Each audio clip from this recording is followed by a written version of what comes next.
안녕하세요. 오늘도 사연 살롱을 찾아주셔서 감사합니다.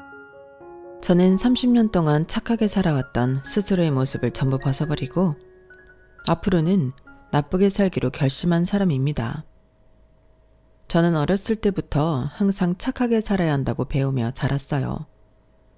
부모님한테 착한 딸이 되어야 한다고, 동생한테는 착한 누나가 되어야 한다고, 선생님한테는 착한 학생이 되어야 한다고 귀에 못이 박히도록 들으며 자랐죠. 실제로 그 말들이 먹힌 것인지 아니면 제가 순진했던 것인지는 모르겠지만 저는 정말로 어른들 말을 잘 들으며 착한 딸이자 누나로 그리고 모범생으로 자랐답니다.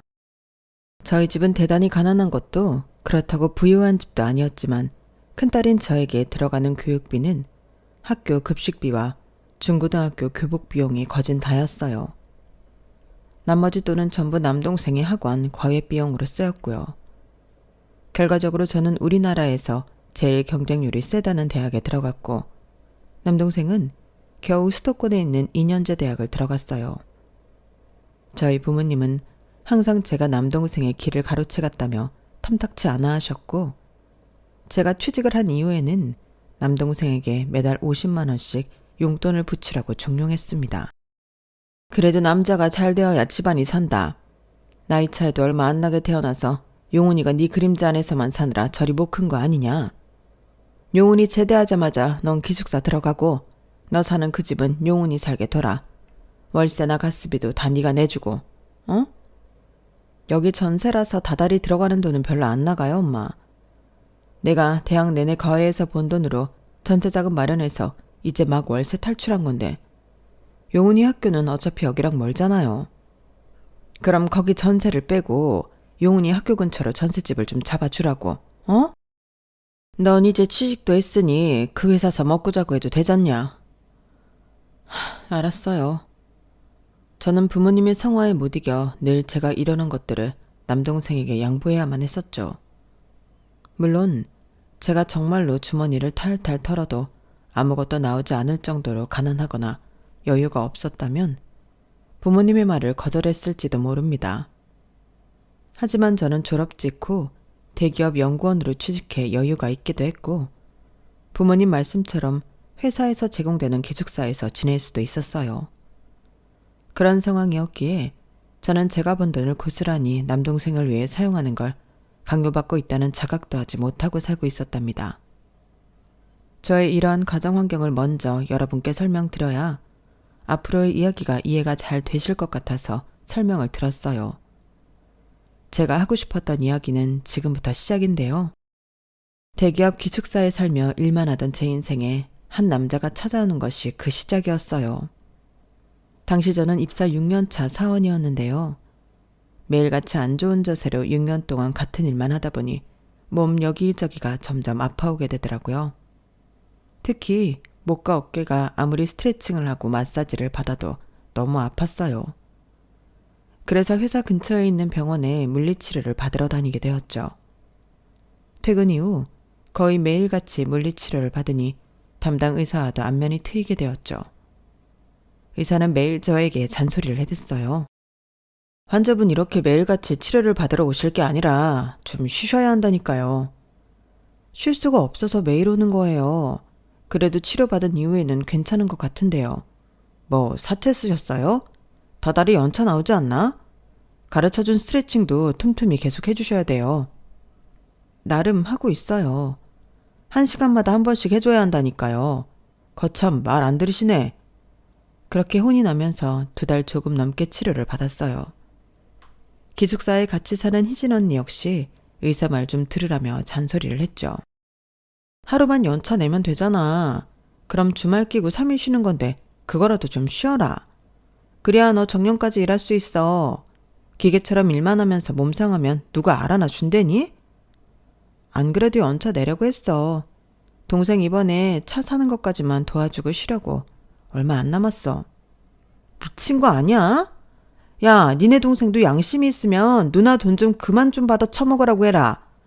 어르신들이야 그렇다고 쳐도 새파랗게 젊은 놈이 누나 등골 빼먹는 걸 아주 당연하게 생각하네. 요즘 같은 시대에 말이야 싸가지 없이. 다음 달이면 쉴 거야. 다음 달이면.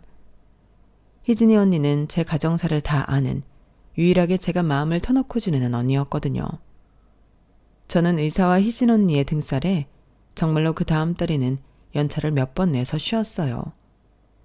저에게 있던 연차를 거진 다 쓰면서 이제 좀 괜찮아지려나 싶었는데 다시 일을 시작하니 또다시 아파오더군요.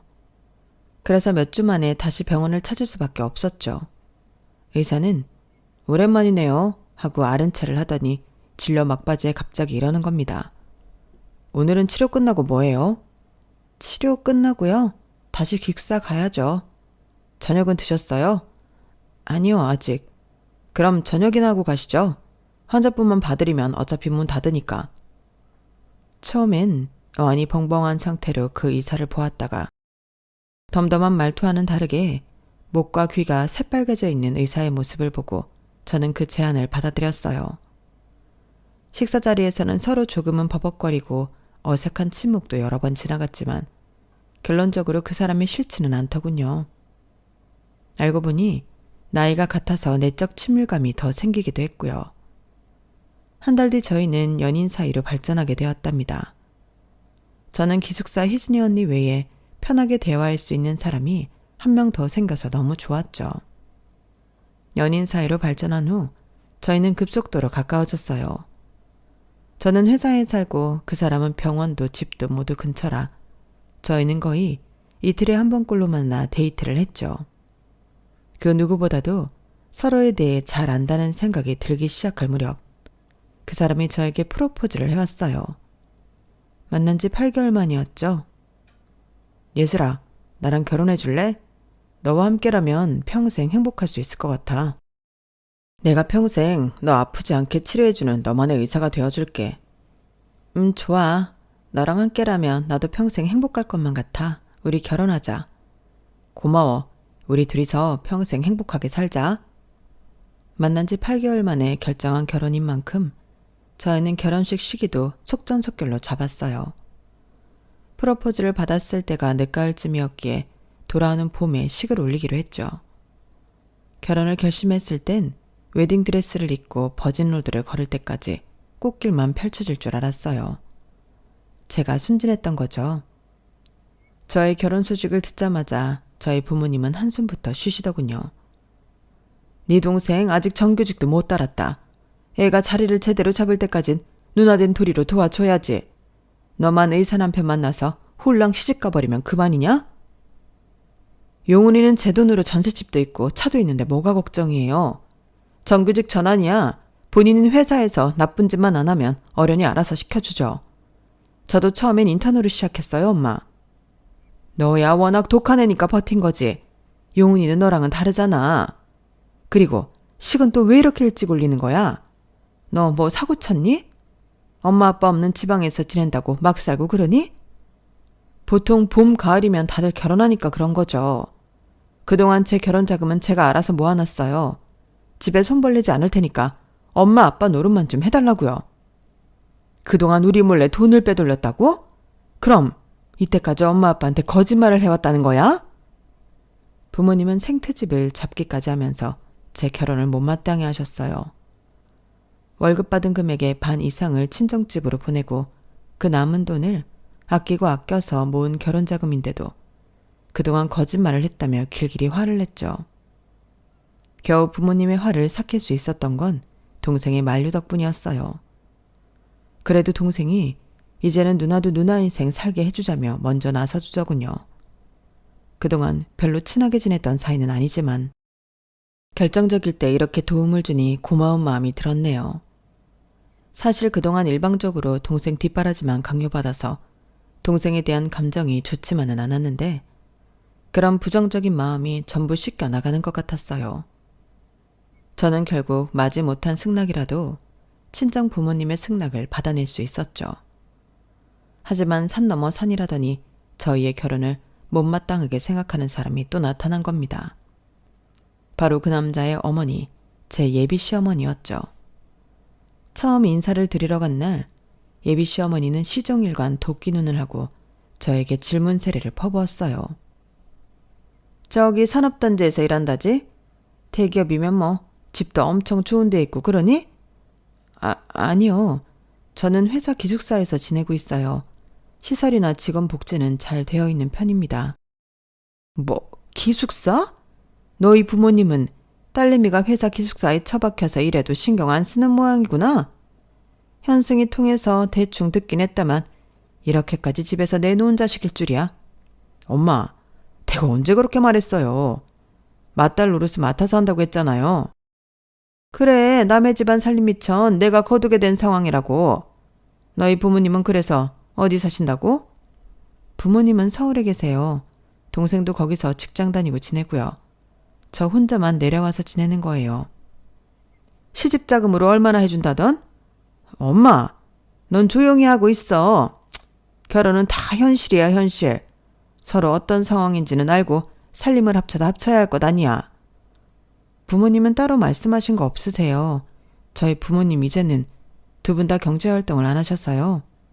대신 제가 직접 제 결혼 자금을 모아왔어요. 지금까지 8천만 원 모아왔습니다. 뭐? 8천? 그거 가지고는 결혼식 끝나고 뭐 남지도 않겠네. 너희 부모님 뭐 어디 아프시니? 돈도 못 벌고 있으시게.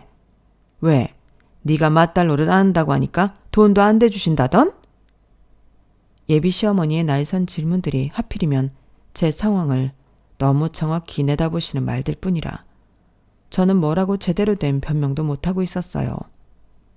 난처한 제 안색을 보더니 예비 시어머니는 그럴 줄 알았다는 듯 콧방귀를 끼시며 아유, 데려온다는 며느리가 뭐 하나 번듯한 것도 없고 하고 혀를 차셨죠.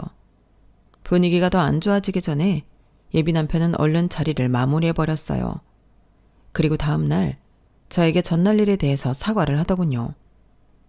어제는 우리 엄마가 많이 불편하게 했지? 미안해. 다음부터는 그러지 말라고 내가 어제 잘 얘기했어. 고마워. 어제는 나도 많이 당황스럽긴 했어. 어머님이 날 너무 마음에 안 들어 하시길래. 우리 결혼은 그대로 하는 거 맞아? 그럼 당연하지. 우리 엄마는 너무 신경 쓰지 마. 결국 같이 살게 되는 건 나잖아. 내가 정말 잘해줄게. 알았어. 너만 믿을게 그럼.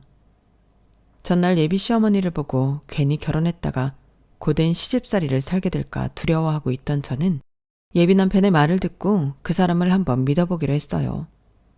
항상 자기 일이나 언행에 책임감이 있었던 사람이라 자기 말에는 책임을 질 줄 알았거든요.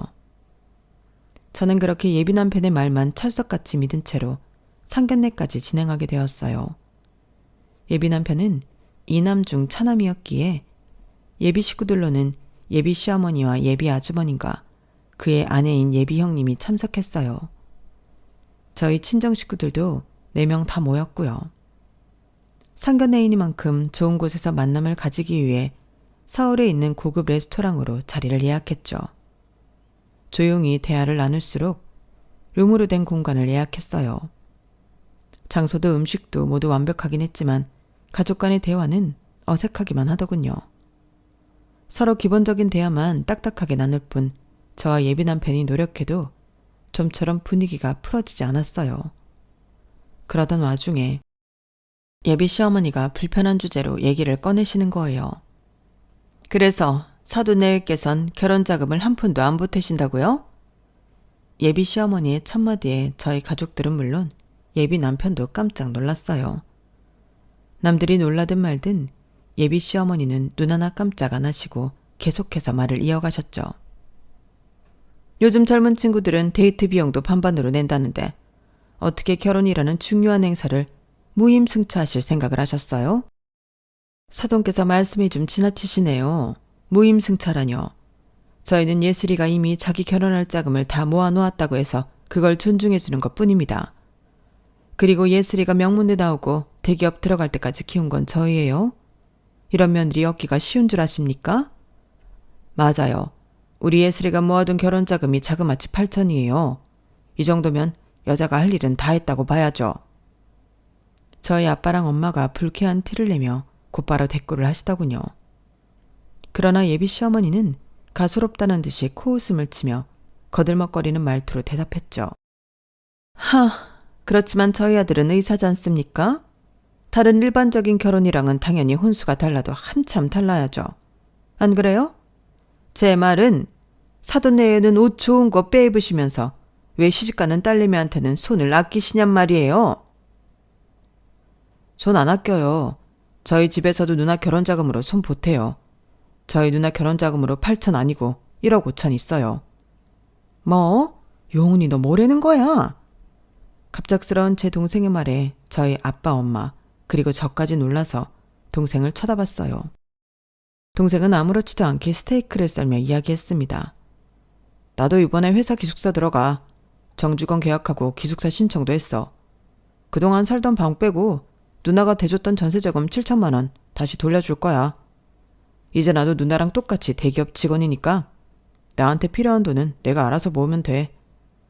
동생의 말에 저희 부모님은 두 분 다 아무 말씀도 안 하셨고 예비 시어머니도 입을 삐죽거리며 눈알만 굴릴 뿐 별말은 하지 않았어요. 눈치만 보고 있던 예비 남편이 이때다 싶었는지 하하 웃으며 끼어들었죠. 우리 처남이 이렇게 속이 깊네요. 그럼 뭐 결혼자금은 차고도 넘치는데 더 이상 걱정할 거 없죠? 예비 남편은 과장되게 넉살 좋은 말투를 쓰면서 대화 주제를 다른 걸로 넘겼어요. 그리고 저는 그런 예비 남편의 모습이 솔직히 조금 짜증이 났습니다. 결과적으로는 우리 가족한테만 혼순이 뭐니 떠들어대고 정작 예비 시댁에서는 뭘 얼마나 지원해줄지 한마디도 안 한 거였으니까요. 그게 불공평하다는 생각도 들었고 그 전부터 예비 시어머니가 자꾸 대놓고 못되게 구는데 찍소리도 못하고 휘둘리는 것 같이 보이기도 했어요. 하지만 그 자리에서 그걸 문제 삼으면 일이 너무 커질까봐 나중에 예비 남편과 따로 단둘이 얘기를 해야겠다고 생각만 했죠. 제가 조용히 화를 삭히는 동안 예비 남편은 계속 하하거리면서 이번에도 자리를 그냥 일찍 정리해버렸어요. 식사가 끝나자마자 예비 시어머니는 형식적인 인사만 한 채 쌩 하고 나가버렸죠. 예비 아주버님 부부도 그 뒤를 따라 나섰어요. 나가기 전 형님 되실 분이 예비 남편에게 저쪽 부모님께 사과드리고 오세요 라고 속삭이는 걸 들었네요. 그 말을 들은 예비 남편이 혼자만 룸 안에 남아서 저희 가족에게 고개를 숙여 사과했죠. 장인장모님, 오늘 일은 정말 죄송합니다. 저희 어머니가 조금 예민하셨던 것 같아요. 다음엔 이런 일 없도록 제가 잘하겠습니다. 저희 부모님은 별 대꾸도 하지 않으셨고 예비 남편은 눈치를 보다가 어색하게 인사를 하고 나갔어요. 저는 머릿속이 복잡해지면서 외투를 입고 있었는데 저희 부모님이 엄한 목소리로 제게 말을 툭 던지시더군요. 너 시골리기 전에 남편이든 네 시모든 확실하게 잡고 가라. 안 그럼 결혼하고 휘둘려. 확실하게 잡히기 전엔 도장 찍지 마라. 저거 신혼집 어떻게 오나 내가 그걸 안 물어봤네. 신혼집 50평 이하로는 받지도 마. 의사는 개뿔. 저 희어멀건 놈을 가져다가 50평 이하라고? 그 지역 아파트라고 해봤자 별값도 안 나가는데 그 와중에 평수 아끼려 들면 의사고 뭐고 가차없이 내치라 이 말이야. 엄마, 아빠, 누나 등골 좀 그만 빼먹어. 조용히 듣고 있던 동생이 한 소리 하자 엄마는 그 말이 끝나기가 무섭게 동생 등을 찰싹 때렸어요. 네가 빨리 차라리 잡았으면 됐지. 네 누나는 대학도 한 학기 조기 졸업하고 대기업도 한 번에 들어갔다고. 뭐 이제 정직원 됐다니까 예슬이한테 우리도 뭐 너 아니면 손 벌릴 것도 없다. 엄마는 그 말을 끝으로 아빠랑 같이 주차장으로 내려가셨어요. 저와 동생만 뒤에 떨어져 어색하게 둘이 남게 되었죠. 침묵 끝에 제가 먼저 고맙다는 얘기를 꺼냈습니다. 네가 내 편 들어줄 줄은 몰랐네. 그 돈 영영 못 받는 건 줄 알았는데 뭐. 고마워. 누나 돈 돌려주는 것뿐이야. 철 들었네. 누나가 능력이 너무 좋은 거지. 내가 철이 늦게 든 게 아니거든. 철은 원래부터 들어있었다고. 그리고 나도 다른 빵빵한 집안 아들이었으면 이 나이에 빵빵한 대기업 들어갔다고. 업해 다녔어. 동생이 툴툴거리는 말에 저는 하하 웃을 수밖에 없었네요. 그날 저희 가족들을 배웅하고 혼자 다시 고속버스를 타고 내려오는데 희한한 기분이 들더라고요. 저희 가족이 맨날 저한테 돈 달라는 얘기만 하지 그런 자리에서 제 편이 되어줄 줄은 몰랐는데 정말 의외였어요. 당신 딸 당신이 구박하더라도 남이 구박하는 꼴은 못 보는 그런 심정인 건가 싶었죠. 기숙사로 돌아와 희진이 언니와 얘기했는데 언니도 놀랍다는 반응이었고요. 하지만 놀라움도 잠시 언니는 예비 시어머니 욕을 엄청나게 퍼부었댔답니다. 그거 아주 요상한 할망구네? 너희 부모님 말씀 그대로 들어. 50평 밑으로는 쳐다보지도 마. 지 아들이 의사라고 뭐 대수인 줄 알아. 누가 보면 어디 대학병원 교수라도 되는 줄 알겠어. 기껏 해봐야 구멍가게 수준의 정형외과 의사면서 네가 그 인간보다 100배 나아. 너 계산 똑띠 잘해라. 나도 화가 나긴 했어. 어른들 보내고 나서 한 소리 하려고 했는데 그럴 만하지? 충분히 내가 화낼 만하지? 그걸 말이라고 해? 네 남편 된 사람도 그런 거 아니야. 지 엄마 관리 잘했어야지. 얼른 한 소리 하고 와. 다음부턴 또 어물쩡거리고 우유부단하게 굴면 가차없이 내친다고 해. 알았어. 잠시만. 그때까지만 해도 남편한테 쓴소리를 해본 적이 없었던 저는 희진이 언니의 응원에 힘입어 예비 남편에게 전화를 했어요. 처음엔 차분하게 얘기를 해보려고 했는데 말을 하면 할수록 점점 더 화가 나더군요. 오늘 어머님 너무하셨던 거 알아? 우리 부모님한테 어떻게 그런 질문을 대놓고 할 수가 있어. 미안해. 내가 다음부터는 그러지 말라고 말 잘해볼게. 다음엔 결혼 얘기할 때 의사 집안이라는 말 좀 그만하라고 말씀 좀 드려줘. 서로 귀한 집 아들 딸인 건 매한가지인데 너무 당신 아들 의사라는 것만 내세우려고 하시잖아. 엄마 입장에서는 그 정도는 얘기할 수 있지. 장인 장모님 앞에서 혼술하느니 그런 돈 얘기한 건 미안해. 근데 그렇다고 엄마가 내 이야기하는 것까지 뭐라 그래. 그게 네 얘기하는 거야? 네가 의사라고 얘기하면서 결국 우리한테 잘 보이라는 식으로 말씀을 하시잖아. 그걸 좀 자제하시라고. 너희 부모님께는 그런 말을 미리 좀 해야 하는 거 아니야? 우리 결혼하고 나서도 손벌리면 어떡해. 난 그 얘기는 상견례 때 확실히 말하는 게 나았다고 봐. 나야 우리 집 귀한 아들로 자란 거 맞는데 넌 너희 집 귀한 딸로 자란 거 아니잖아. 그냥 ATM기 취급받고 있던 거 아니었어? 남편의 말에 저는 한동안 아무 말도 못했어요. 그동안 제 마음속 깊은 곳에 있었던 얘기를 다 털어놨더니 이런 식으로 저에게 상처를 줄 줄은 꿈에도 몰랐죠. 너무 큰 상처를 받고 제가 아무 말도 못하고 있자 예비 남편이 다시 입을 열었어요. 자꾸 나한테만 우리 엄마 단속하라고 화내는 거 솔직히 내 입장에선 좀 어이없어. 내가 노력하는 만큼 너도 너희 부모님 단속 잘해야 하는 거 알긴 하는 거지? 결혼하고 나면 친정으로 매달 돈 보내는 짓 그만둬. 그거야말로 내가 알아서 할 일이야. 아까 용훈이가 하는 말 못 들었어? 이제 자기가 알아서 살겠대잖아. 그동안 뒷바라지했던 돈도 돌려주고 우리 가족은 더 이상 나한테 손 벌릴 일 없다고 이미 얘기한 상태야. 그러는 너는 너희 엄마한테 더 이상 나나 우리 가족한테 막말 안 하겠다는 말이라도 받아냈니? 내가 얘기한다고 했잖아. 어떻게 그런 걸 한 번에 바꿔. 언어 습관은 차차 줄여나가는 거지. 너한테 손 안 벌리겠다고 했으면 됐어. 일단은 시간이 늦었으니 나중에 얘기해. 그렇게 전화가 끊어진 뒤 저는 그 자리에서 눈물을 뚝뚝 흘리며 울었어요. 제 상처를 아무렇지도 않게 건드리면서 본인의 잘못에 대해서는 변명만 하는 예비 남편한테 엄청나게 실망을 했죠. 뜬 눈으로 밤을 지새우고 그 다음 날도 또 그 다음 날도 그날 밤에 했던 통화 내용이 잊혀지지 않았습니다. 정신이 딴 데 팔려 있으니 회사에서도 전처럼 집중을 하지 못하고 자꾸만 실수를 하다가 영국 과장님께 한 소리 듣기까지 했죠. 불행 중 다행이라고 해야 할까요? 저희 우울한 날들은 딱 3일 동안만 유지되었어요. 상견례가 있던 그날이요. 단 3일 만에 예비 시어머니에게서 연락이 왔거든요. 저와 단둘이 만나서 얘기할 게 있으니 저녁에 만나자고 말이죠. 저는 대체 왜 단둘이 만나자는 건지 알 수가 없어 실제로 예비 시어머니를 만나기 전까지 엄청나게 긴장을 했어요. 저희 두 사람은 회사 앞 카페에서 만나게 되었는데요. 카페 안으로 들어오는 예비 시어머니의 표정은 한없이 무서웠죠. 저는 긴장된 마음을 들키지 않고 이번에는 당하고 있지 않겠다는 생각으로 정신을 바짝 차리고 예비 시어머니를 맞이했답니다. 오셨어요, 어머님? 그래, 일단 커피부터 내오거라. 난 시원하고 안단 걸로. 절 쳐다도 보지 않고 자리에 앉으며 아주 당연하다는 듯 커피를 시키는 모습에 대화가 참 쉽지 않겠다는 직감이 들더군요.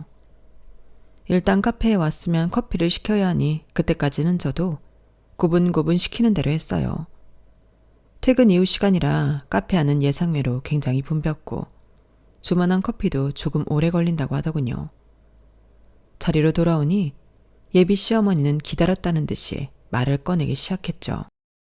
그래, 너희 부모님은 잘 타일렀니? 저번에 서울에서 있었던 일은 내가 그냥 지나가주기로 했단다. 내가 너희 부모님을 잘 타이르기만 했다면 말이야. 원래 딸 시집 보내는 부모들은 큰 소리 안 내는 법인데? 그날은 너희 가족 모두가 달려들었잖니? 뭐라고요?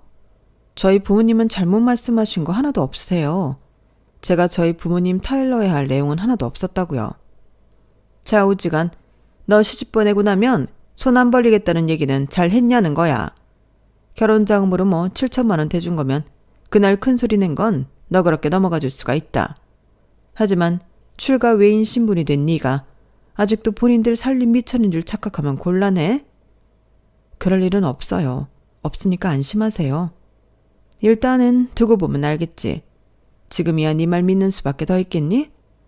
아, 그 문제는 그쯤 하면 됐고 일단 이거나 받아라. 이게 뭐예요? 예비 시어머니는 가방 속에서 A4 용지 한 장을 꺼내 저에게 던져주셨어요. 상등분으로 예쁘게 접혀있는 종이를 펼치자 조잡하게 만들어진 자료가 하나 나왔죠. 그 안에는 그 지역 중심가에 있는 아파트에 관한 정보와 벤츠 모델에 대한 정보가 적혀 있었어요. 제가 어이가 없어서 이게 뭐냐고 물어봤더니 예비 시어머니가 하는 말이 아주 놀랄 노자였죠. 너 일한다 어쩐다 해서 바쁜 거 아니? 내가 친히 이렇게 만들어 왔다. 그게 너희 신혼집이랑 차가 될 거야. 아파트 이름만 알려줬다고 제일 후진 평수로 들어가는 그런 얍삽한 짓은 안 하겠지? 못해도 40평형 이상인 곳으로 구해라. 차도 모델명만 비스무리한 거 깡통으로 뽑지 말고 풀옵션으로. 너 머리 좋다는 애니까 이해는 했을 거라 생각한다. 결혼식은 아직 좀 남았지만 이런 건 미리미리 구비해놔야 하는 거야. 3월 전까지 전부 계약 만료 해오너라. 일단 장훈 씨랑 얘기해 볼게요. 장훈이랑 얘기는 왜 해? 네가 해오라고. 네가. 너 설마 장훈이에게 손 빌려서 결혼할 속셈이니? 그럼 지금 이걸 저더러 해오라는 거예요? 집이랑 차를 전부? 그럼 당연하지. 이 정도는 해와야 널 의사 며느리로 받아줄 것 아니냐. 그럼 의사 남편을 아무런 노력도 없이 꽁으로 주워 먹으려고 했어? 너무나 말도 안 되는 요구를 얼굴이 벌개질 정도로 호통을 치며 말하는 예비 시어머니 덕에 살면서 처음으로 뒷골이 뻣뻣하게 땡겨오는 느낌을 받았네요. 그리고 저도 모르게 전투 의지가 온몸을 감싸오더라고요. 그럼 시댁에선 대체 뭘 할 건데요? 우리가 하기는 뭐래? 대기업 며느리 데려가시면서 뭘 하실 거냐고요. 어머님이야말로 내놓으라 하는 며느리 데려가시면서 그냥 꽁으로 받아먹기만 하시라고요? 야, 옛다. 제 말에 시어머니는 가방 안에서 또 다른 봉투를 꺼내 제 앞에 탁 내려놓으셨어요. 얇디 얇은 봉투길래 또 무슨 문서인가 했더니 아니더라고요. 봉투 안을 들여다본 저는 저도 모르게 허 하고 웃음이 나왔죠. 그 안엔 고작 5만 원권 4장, 20만 원이 들어있었어요. 운 좋은 줄 알아. 이렇게까지 해주는 시댁이 세상 천지 어딨어? 대기업 말만 번지르르 하지. 의사인 우리 아들보다 돈도 못 버는 주제. 시댁한테 돈도 받고 말이야. 남들은 서울서 이런 아파트 혼수로 장만해온다고. 여기야 그 반토막 가격이니 넌 얼마나 싸게 먹히는 거니? 돈까지 받아먹으면서? 장훈 씨가 그래요? 제가 본인보다 돈을 못 번다고? 참나. 그럼 네가 의사인 장훈이보다 많이 번다는 소리야? 저는 그 순간 다 알겠더라고요.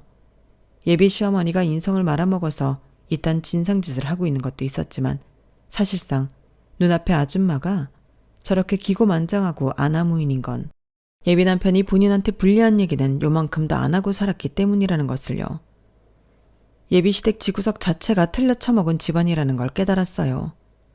때마침 커피를 시키며 받아왔던 진동벨이 울리기 시작하더군요. 저는 핸드폰으로 제 은행 어플로 들어가 월급 통장 내역을 화면에 띄웠어요. 그리고 시어머니 앞에 탁 소리가 나게 내려놓았죠. 어쩌죠? 어머님이 어떻게든 무시하고 내려치게 하려는 제가 의사인 장훈 씨보다 돈을 더 벌어서요? 뭐라고? 저는 화들짝 놀라 제 핸드폰을 믿을 수 없다는 듯이 들여다보고 있는 예비 시어머니를 내버려두고 시끄럽게 울리는 진동벨을 반납하고 커피를 가져왔어요. 아이스 아메리카노 2잔이었죠.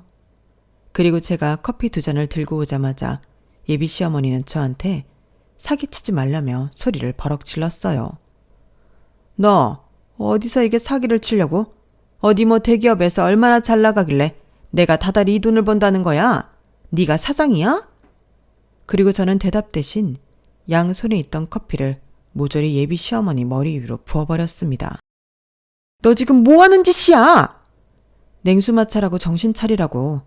당신 아들 그거 무슨 동네 구멍가게만한 정형외과에서 일하는 거 가지고 데뷔마마라도 되는 양 굴지 말고. 그래, 당신 말처럼 남의 집 살림 미천 데려가면서 뭔 놈의 태도가 이렇게 막장이야. 당신 아들이 그 병원 원장이야? 그것도 아니잖아. 대체 뭘 믿고 나한테 이딴 식으로 굴어? 너 미쳤니? 의사인 내 아들이랑 결혼 안 할 거야? 안 할 거야. 당신이나 당신 아들이나 다들 지 생각만 하고 이기적이고 막장으로 구는데 내가 왜 그딴 집에 시집 가야 해? 내가 뭐가 못나서. 시집 절대 안 갈 테니까 그렇게 알아. 저도 솔직히 제 입에서 그런 말들이 그렇게 청산유수처럼 나올 줄은 몰랐어요. 너무 화가 나서 눈에 보이는 것도 없었지만 맨날 기숙사에서 희진이 언니가 하는 말을 듣고 살아서인가 저도 아주 따박따박 맞는 말을 할 수 있는 사람이었더라고요. 그리고 저는 마지막 페널레로 테이블 위에 있던 흰 봉투에서 지폐 4장을 전부 꺼내 물에 빠진, 아니 커피에 빠진 생쥐꼴을 하고 있는 예비 시어머니 앞에 탁 소리가 나게 내려놨어요. 세탁비나 먹고 떨어지고 2번 다시 내 눈앞에 나타나지 말아요. 알겠어요? 카페 안의 모든 사람들은 이미 우리 테이블을 쳐다보고 있었고 제가 예비 시어머니를 뒤로 하고 나오자마자 웅성웅성거리기 시작하더라고요. 예비 시어머니는 제가 카페 밖으로 나 혼자리 나오기 전까지 자리에서 꼼짝도 못하고 씩씩거리고 앉아있었죠. 그 모습을 보아하니 아주 통쾌하기 그지없었어요. 저는 그 분위기 그대로 기숙사로 돌아가지 않고 예비 남편이 일하는 병원으로 갔어요.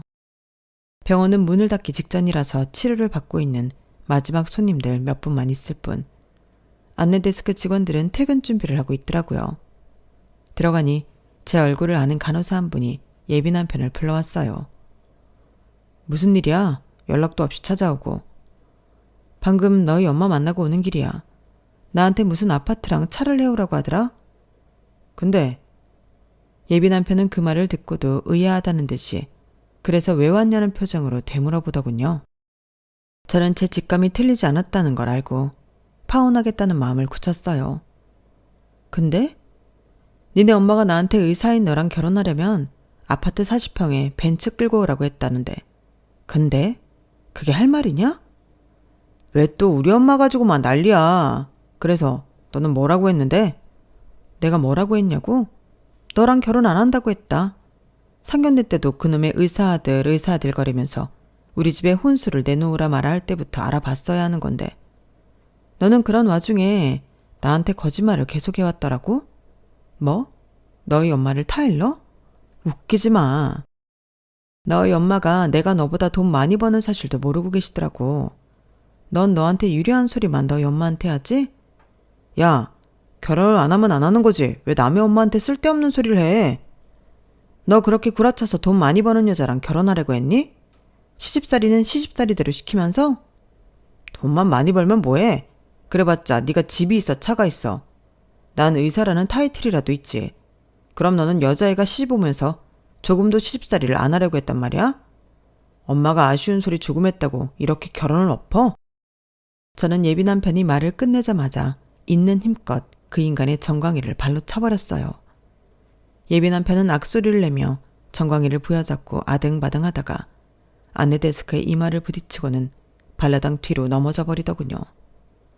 놀랍게도 예비 남편이 널브러지자 그때까지 저희 대화를 물리치료실 문 앞에서 듣고 있던 할머니 환자분들이 은근슬쩍 예비 남편을 다 밟고 지나가시는 거였어요. 사람 넘어진 거 안 보여요. 아휴, 나이가 드니 눈이 침침해서 쓰레기인지 사람인지 구분이 영. 어머, 쓰레기? 아니 의사 양반을 모르고 밟았네. 웃음이 터질 뻔한 걸 참고 저는 마지막으로 예비 남편에게 으름장을 놓았어요. 어쨌든 너 같은 인간이랑은 1초도 더 같이 못 있겠으니까 파혼하고 오늘 이후로는 2번 다시 내 눈앞에 나타나지 마. 알겠어? 사람 살살 속여가면서 지 편한 대로만 부리려는 못돼 처먹은 인간아. 내 눈앞에 한 번만 더 그 얼굴 들이밀면 다음엔 정광이가 아니라 얼굴을 걷어 찰 줄 알아. 마무리를 확실하게 지은 후 저는 그 망할 놈을 뒤로하고 기숙사로 돌아와 버렸습니다. 제 결혼이 엎어진 건데도 아주 속이 다 후련하더라고요. 기숙사로 돌아와 그날 있었던 일을 얘기하니 희진이 언니는 아주 손뼉을 치며 잘했다고 칭찬을 해주었어요. 저는 한 사람에게만 제 이야기를 했을 뿐인데 다음 날이 되니 온 연구실 사람들이 제 이야기를 다 알고 있더군요. 심지어 며칠이 지나고 나니 동네 사람들도 전부 제 이야기를 알게 되었어요.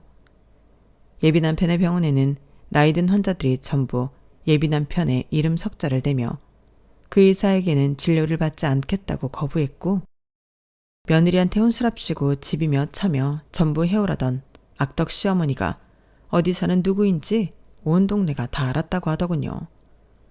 그런 이야기를 들으니 저도 기분이 솔직히 좋았던 건 사실입니다. 나쁜 짓을 한 만큼 벌을 톡톡히 받게 된 거니까요. 그리고 저는 결혼이 엎어진 후에 완전히 달라진 삶을 살게 되었어요. 저에게 아주 당연하다는 듯이 뭘 요구하거나 부탁하는 사람들에게 더 이상 네네만 하진 않았죠. 저의 달라진 모습에 그간 은근히 저를 무시했던 동료들도 절 더 이상 함부로 대하지 않았어요. 또 저희 가족들도 마찬가지였어요. 제 결혼이 파토났다는 말에 부모님이 그럼 동생의 전세금 7천만 원은 어떻게 되는 거냐며 넌지시 물어오시더라고요. 저는 단칼에 제가 다 가져올 거라고 대답했고요. 전과는 다르게 똑부러지게 이야기를 하니 부모님도 이제는 저를 예전처럼 대해주지 않고 있답니다. 그동안 제가 너무 저 스스로를 챙기지 못하고 산 것 같아 앞으로는 제 자신을 더더욱 잘 챙기고 위하며 살아가려고요. 그리고 언젠가 이런 저를 존중해주는 남자를 만나게 된다면 그런 남자와는 결혼을 올릴 생각이랍니다. 저의 이야기는 여기까지예요. 미움받을 용기를 낸 저 응원해주세요. 항상 건강하시고 행복하세요. 여러분, 사연 댓글에 응원과 현명한 조언 부탁드려요. 좋아요와 구독은 저에게 큰 힘이 됩니다. 오늘도 좋은 일 가득하세요.